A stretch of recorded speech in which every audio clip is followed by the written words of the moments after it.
Hola y bienvenidos a la historia de Roma. Capítulo 7. La rebelión de la plebe. En los últimos capítulos vimos cómo Roma expulsó al rey Tarquinio el Soberbio, se constituyó como república y se las apañó para resistir los intentos de Tarquinio de recuperar el trono. Primero el ataque de Veyes, después la invasión de la Spórsena, que pudo o no pudo conquistar la ciudad, y finalmente la Guerra Latina. Durante esa primera década, todos los romanos, plebeyos y patricios se unieron para repeler a los invasores. El Senado, temeroso de que la plebe abandonase la ciudad en favor de Tarquinio, garantizó muchos derechos de los plebeyos y minimizó los impuestos de los menos pudientes, que a su vez, agradecidos, combatían con fiereza por la república que tanto les beneficiaba. Así, Roma fue capaz de acabar con los invasores etruscos y también de pacificar la región latina. Sin embargo, tan pronto como las amenazas externas terminaron, los patricios se olvidaron de la generosidad con sus conciudadanos y estos no tuvieron más remedio que rebelarse contra los que se habían convertido en sus nuevos amos. Los problemas surgieron en torno al pago de las deudas. En el derecho romano de la época, si un deudor no podía pagar a su acreedor, se convertía en siervo de éste hasta que la deuda fuera saldada. En la práctica, este sistema convertía a los deudores en esclavos permanentes, porque al ser siervos de los acreedores, no podían ganar ningún dinero para pagar sus deudas. ¿Y por qué había tantos deudores?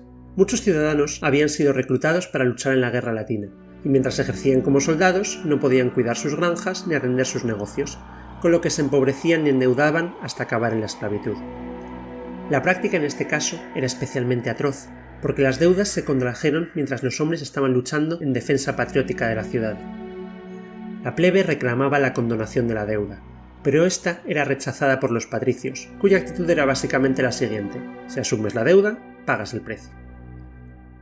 La gota que colmó el vaso fue cuando en el foro apareció un anciano pálido, descuidado y lleno de suciedad. Pero la gente le reconoció, era un antiguo centurión condecorado, héroe de las anteriores guerras. Su cuerpo estaba lleno de cicatrices que había obtenido luchando por la ciudad que ahora le daba la espalda y ahora solo portaba cadenas. La plebe estaba ultrajada y clamaba por una solución. Estaban a punto de rebelarse cuando llegaron mensajeros informando de que estaban siendo atacados. Los volscos, un pueblo del sur del Lacio que había sido aliado de los latinos en la anterior guerra y que buscaba resarcirse de la derrota, habían reunido un ejército y marchaban contra Roma. De los dos cónsules del año, Publio Servilio y Apio Claudio, el primero abogaba por aceptar algunas de las reclamaciones de la plebe, mientras que el segundo quería adoptar medidas duras contra ellos.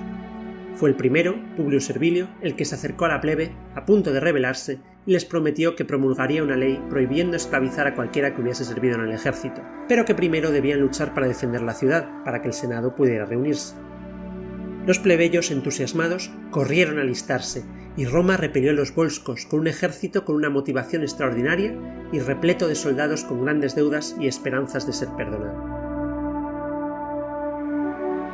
Al regresar victoriosos a casa, los deudores se presentaron en el Senado, exigiendo el cumplimiento de las promesas de Servilio, pero Apio Claudio, el otro cónsul, con una mayor inclinación hacia la tiranía y con ganas de menoscabar la credibilidad de su colega, dictó las más terribles sentencias contra los deudores. Por supuesto, Apio Claudio fue odiado por la plebe, pero de igual manera lo fue Publio Servilio, a quien los plebeyos consideraban falaz y capaz de engañarlos con cualquier pretexto. Al mismo tiempo, Publio Servilio fue repudiado por los patricios, por haber sido débil y capaz de humillarse ante la plebe. Ante estas circunstancias, la población de Roma comenzó a rebelarse. Muchos se negaron a acatar las sentencias y empezaron a surgir disturbios por toda la ciudad. Cuando un nuevo enemigo, esta vez los ecos, aliados de los volscos, amenazaron la ciudad y los cónsules intentaron reclutar un nuevo ejército, nadie acudió a la leva. Roma estaba desprotegida. Ante esa actitud, el Senado se vio obligado a nombrar a un dictador, y en un asombroso alarde de moderación y sabiduría, nombraron para el cargo a otro hermano de Publio Valerio Publícola, Manio Valerio, a quien la plebe adoraba. Valerio rogó a la plebe que cumpliera con su deber y se alistara, prometiendo que una vez concluidas las hostilidades se abordaría de inmediato la cuestión del alivio de la deuda. Convencidos por Valerio, cedieron y se formaron las legiones. La amenaza extranjera fue sofocada y las legiones volvieron a Roma. Sin embargo, de vuelta en la ciudad, Valerio no pudo cumplir su promesa. Los senadores patricios bloquearon sus intentos de aliviar la deuda y Valerio renunció a su cargo. No soy aceptable como defensor de la concordia, Confío en que muy pronto el pueblo tenga patrones tan fieles como yo. En lo que a mí respecta, no voy a animar a mis conciudadanos con esperanzas vacías, ni voy a ser un dictador en vano. Los desórdenes internos y las guerras exteriores hicieron necesaria esta magistratura para la República. Ahora se ha asegurado la paz exterior, pero la interior se ha hecho imposible. Prefiero verme involucrado en la sedición como un ciudadano privado que como dictador. Los legionarios se indignaron contra los patricios y dieron un paso extraordinario que pasaría a la historia como la secesión de la plebe. Los soldados se fueron y se concentraron en el Monte Sacro, una colina a unos 4 kilómetros de Roma. Allí instalaron un campamento fortificado y se negaron a regresar a la ciudad hasta que sus demandas fueran satisfechas. La población de la ciudad entró en pánico. Los plebeyos que quedaban temían las represalias de los patricios y a la inversa, los patricios temían la violencia desbocada de las turbas sin un ejército que mantuviera el orden. Y lo que más temían ambos, patricios y plebeyos, era una invasión exterior. Si se corría la voz de que el ejército de Roma había abandonado la ciudad, todas las tribus vecinas se armarían y acudirían a tomar la ciudad. En esas circunstancias, el Senado cedió y mandó un enviado al campamento plebeyo para negociar un acuerdo. No se resolvió la cuestión de la deuda, sino que se creó un nuevo cargo para proteger a la plebe de la futura tiranía patricia, el tribuno. El negociador era un senador de origen plebeyo, por lo que fue admitido en el campamento, y allí les contó a todos una curiosa fábula.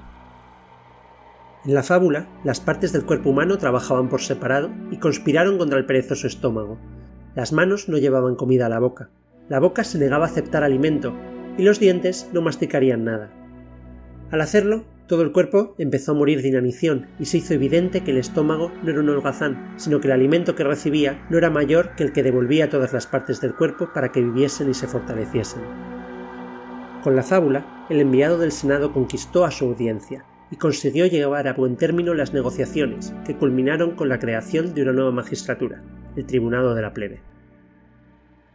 Cada año se elegirían 2 hombres de entre los plebeyos, pues los patricios no podían ser elegidos, y ejercerían de contrapeso a los cónsules. Al principio, el poder del tribuno se limitaba modestamente al derecho de liberar a cualquier hombre en prisión, aunque en el futuro obtendrían el derecho a vetar cualquier ley aprobada por los cónsules o el Senado.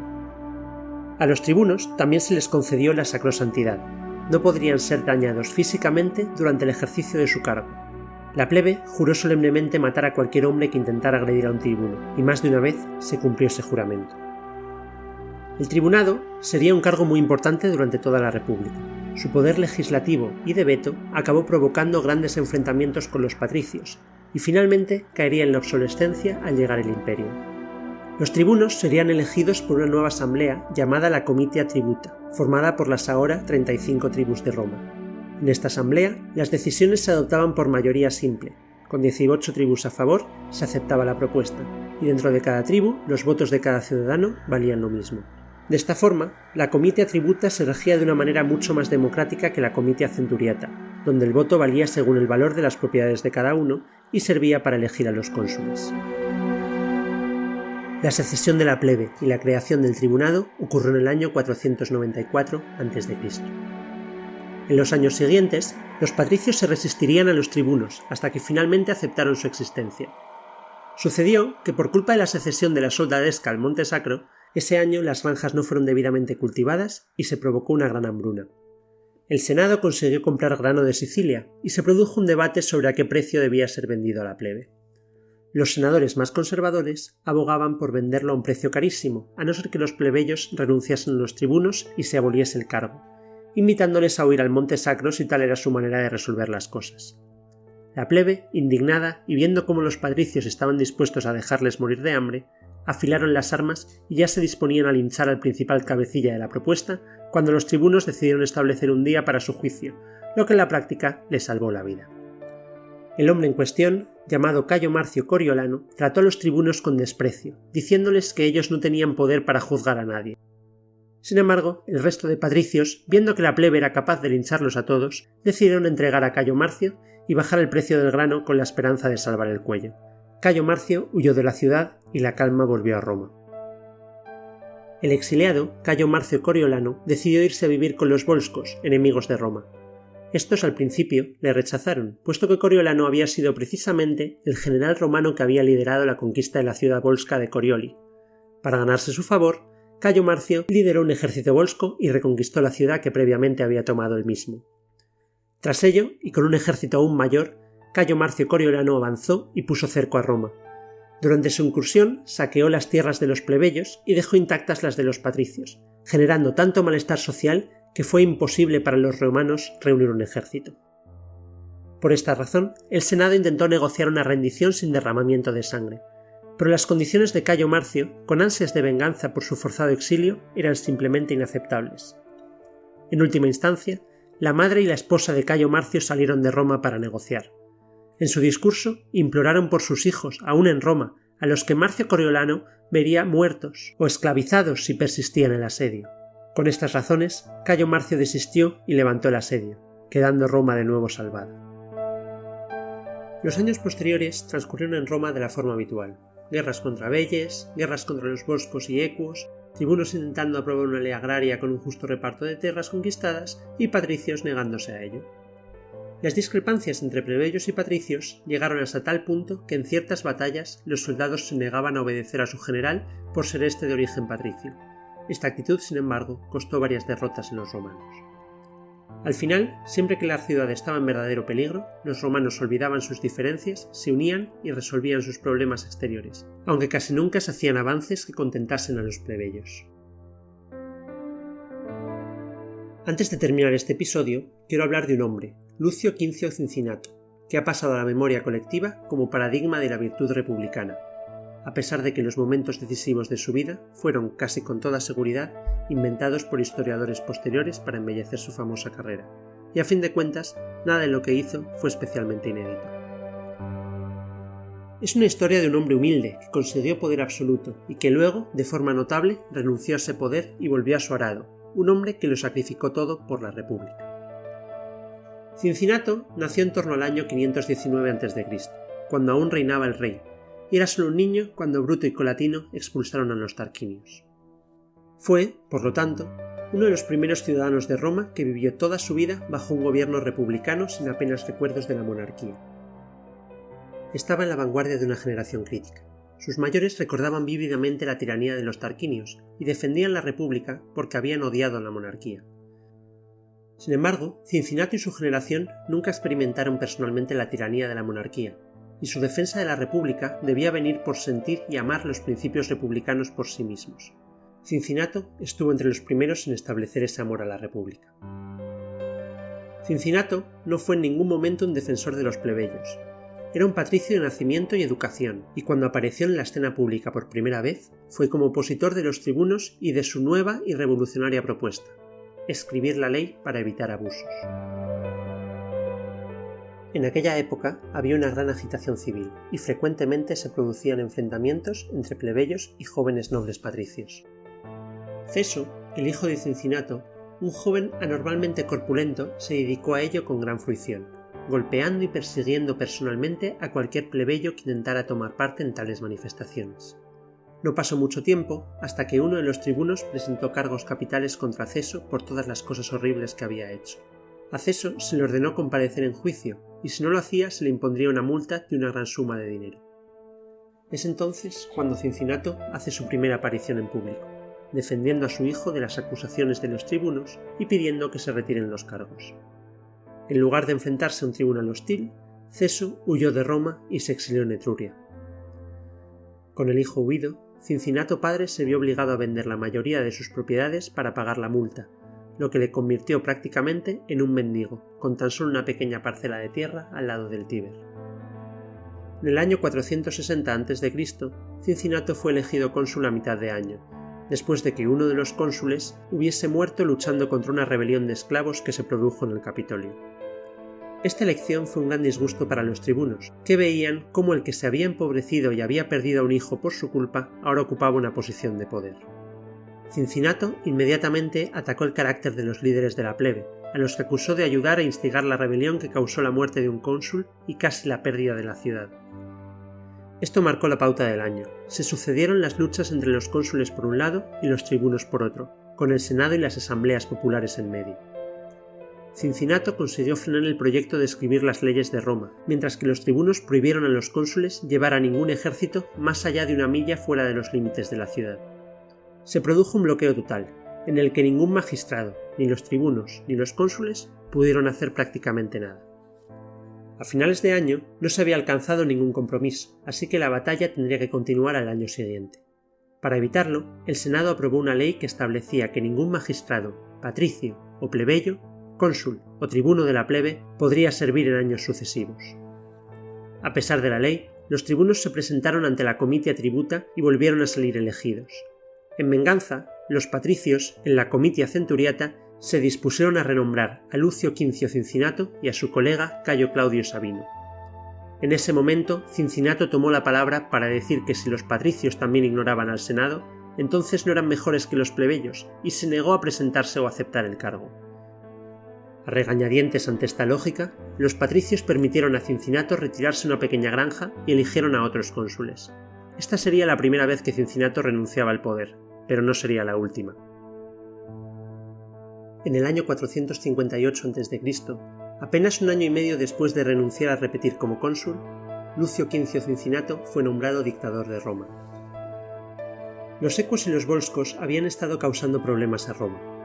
La amenaza era tan grande que los tribunos habían levantado sus restricciones al reclutamiento y uno de los cónsules del año fue enviado con un ejército a hacerles frente. El ejército marchó y acampó frente al enemigo en una buena posición. Sin embargo, durante la noche, los equos aprovecharon para rodear completamente a los romanos. Las legiones se encontraban inmovilizadas, incapaces de retirarse y enfrentándose a la aniquilación. Roma entró en pánico, y por unanimidad se pidió un dictador, y se nombró a Cincinato, que tenía en aquel momento 62 años de edad. Se envió una delegación para informar al anciano, y lo encontraron arado en mano trabajando en la pequeña granja a la que se había retirado. La delegación saludó a Cincinato como dictador y le encargaron que regresara de inmediato a la ciudad para resolver todos los problemas. Los tribunos se horrorizaron al ver a su viejo enemigo político volver a una posición tan poderosa, pero Cincinato fue recibido en la ciudad con tal reclamo que poco podían hacer salvo esperar que el viejo patricio no volviera a su poder absoluto contra ellos. Sin embargo, Cincinato no estaba por la labor de saldar rencores políticos, al menos por el momento. Nada más llegar, proclamó la suspensión de todos los asuntos públicos. Ordenó que se cerrasen las tiendas de toda la ciudad y prohibió la ejecución de cualquier negocio privado. Luego, ordenó a todos los que estaban en edad militar que acudieran completamente armados al campo de Marte antes de la puesta de sol, cada uno con provisiones para 5 días.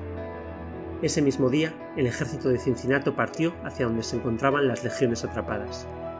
En menos de 3 días, el ejército llegó, arrasó y derrotó decisivamente a los equos, salvando a la legión y poniendo fin a la amenaza. El botín que obtuvo del campamento equo, Cincinato lo repartió únicamente entre sus tropas, alegando que la legión rescatada formaba parte del botín, dado que estaban completamente bajo el control de los equos cuando ellos llegaron. Estos legionarios, en vez de rebelarse contra esta decisión, contribuyeron a pagarle una corona de oro a Cincinato, de lo agradecidos que estaban por haber sido rescatados de una muerte segura. Tras la victoria, el ejército de Cincinato marchó de vuelta a Roma y celebró su merecido triunfo. Una vez en Roma, aprovechando su cargo de dictador, Cincinato presidió el juicio nunca celebrado contra su hijo César, condenando a uno de los tribunos por haber vertido falsas acusaciones contra él. En estos momentos, los tribunos estaban completamente aterrorizados de que el dictador decidiese quedarse con plenos poderes e instaurase una nueva monarquía. Cincinato tenía todo a su favor. El ejército y la plebe le estaban agradecidos por haber salvado las legiones rodeadas, y su propia posición conservadora y oposición a los tribunos le habrían permitido hacerlo. Sin embargo, apenas 16 días después de haber sido nombrado dictador, Cincinato renunció a la dictadura y regresó a su granja. Legalmente habría podido permanecer 6 meses, y legalmente seguramente toda su vida, y sin embargo renunció. No por memoria de la tiranía de la monarquía ni por miedo a la reacción de sus conciudadanos, sino por amor y convencimiento de los valores de la propia república. Cincinato se convirtió en un héroe de su época y en una leyenda a partir de entonces. 20 años más tarde haría una última aparición en la historia, nombrado de nuevo dictador, aunque esta vez para hacer frente a luchas internas en vez de una amenaza externa. Cincinato es una auténtica leyenda, pero los detalles de su vida son casi con toda seguridad una invención. Seguramente su historia se fue embelleciendo poco a poco para pintar a Cincinato como el héroe romano por excelencia. La historia de Cincinnato tuvo un gran impacto en los soldados del ejército norteamericano de la época de la independencia. Los soldados a menudo se referían a su gran líder, el general Washington, como el Cincinnato americano, porque al final de la guerra se retiró en lugar de permitir que el pueblo le hiciera rey.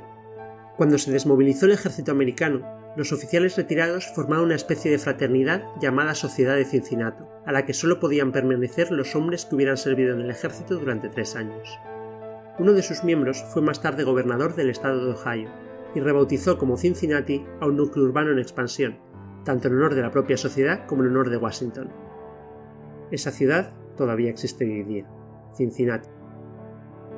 Está claro que Cincinnato fue una figura destacada en el primer siglo de la República, un héroe, un cónsul, un dictador nombrado 2 veces. ¿Pero por qué esta veneración icónica?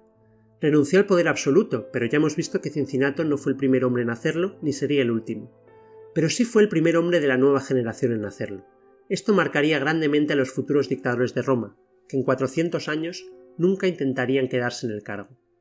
Su historia, por supuesto, se convirtió en un referente para los romanos posteriores, que se deleitaron con su sencilla virtud casera, llamado desde el campo para salvar la ciudad. En los buenos tiempos se decía que al hombre más grande de su época se le encontraba trabajando duro en una pequeña granja, no comiendo higos en un sofá de alguna finca palaciega. Era la personificación del soldado campesino virtuoso, el romano ideal. La semana que viene veremos finalmente el primer triunfo de la plebe. No consiguieron la condonación de las deudas, pero consiguieron a los tribunos, que tras varias décadas de lucha consiguieron por fin una ley escrita que tratase por igual a todos los ciudadanos y dejase escritas en piedra las leyes por las que se regiría la ciudad.